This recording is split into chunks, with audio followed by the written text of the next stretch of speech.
ঈদ মুবারক। পবিত্র ঈদুল আজহার এই দিনে আপনাকে জানাই আমার আন্তরিক শুভেচ্ছা। আপনার ত্যাগ ও কুরবানি মহান আল্লাহ তাআলার দরবারে কবুল হোক। এই ঈদ আপনার জীবনে বয়ে আনুক অনাবিল সুখ, শান্তি আর সমৃদ্ধি। ত্যাগের মহিমায় উদ্ভাসিত হোক আপনার প্রতিটি মুহূর্ত।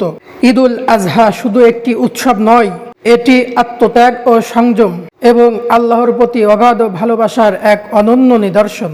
এই দিনে আমরা হযরত ইব্রাহিম আলাইহিস সালামের মহান আত্মত্যাগের কথা স্মরণ করি, যিনি আল্লাহর নির্দেশ পালনে নিজের সবথেকে প্রিয় বস্তুটি কুরবানি দিতে প্রস্তুত ছিলেন। এই আত্মত্যাগ আমাদেরকে শেখায় কিভাবে জাগতিক মোহ ত্যাগ করে আল্লাহর সন্তুষ্টি অর্জন করতে হয়। এই দিনে আমরা যেমন পশু কুরবানি করি, তেমনি আমাদের ভিতরের পশুত্ব অর্থাৎ লোভ, হিংসা, অহংকার এবং সব ধরনের খারাপ অভ্যাসকেও কুরবানি করার সংকল্প করি। আল্লাহ তাআলা আমাদেরকে তৌফিক দান করুক। আমিন।